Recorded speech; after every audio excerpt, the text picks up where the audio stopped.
When every door in life closes, when no one hears you, there is a power that roars.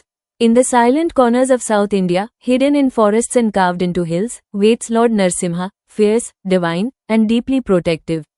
These are not just temples, they are sanctuaries. Places where pain meets power, where broken souls find strength, and where divine fury becomes divine healing. Join us as we journey to 5 sacred Narsimha temples, where devotion doesn't whisper. It roars. Deep within the dense Nalamala forests lies Ahobilam, a place not of comfort, but of confrontation. Legend says this is where Lord Narsimha burst from the pillar to save young Prahlada. Ahobilam isn't one temple. It's a complex of 9 shrines, each representing a unique form of Narsimha, from terrifying to tender. Pilgrims don't just come here to pray, they come to endure, to surrender. The forest paths are wild, the terrain harsh, but so is the protection you receive.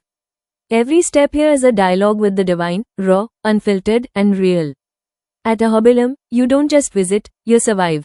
On the hills of Vishakhapatnam stands Simhachalam temple, a place of strange, sacred mystery.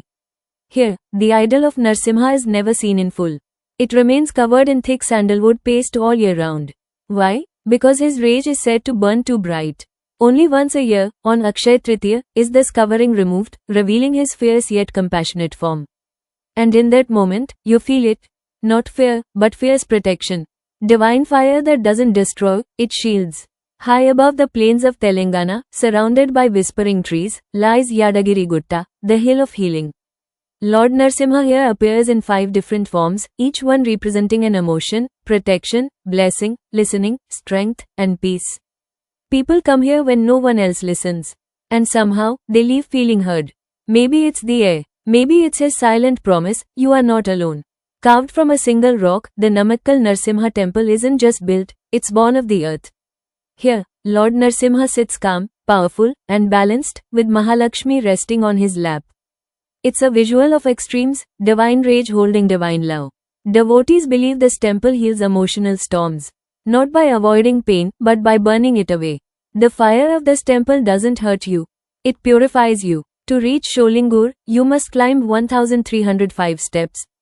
And each step feels like shedding something heavy. At the summit waits a different Narsimha, one who doesn't roar, but silently heals. Seated in deep meditation, he doesn't speak. He simply is. No chants, no noise. Just wind, sky, and presence. You don't just reach a temple here. You reach a moment of stillness. A place where pain disappears, not in sound, but in silence. We often imagine God as quiet, peaceful, gentle.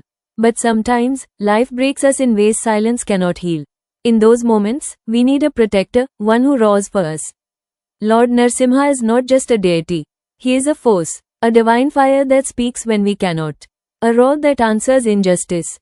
These temples are more than structures. They are experiences of courage, of emotion, of unshakable faith. So the next time your soul feels wounded, don't search for silence. Seek the roar, because sometimes healing sounds like thunder.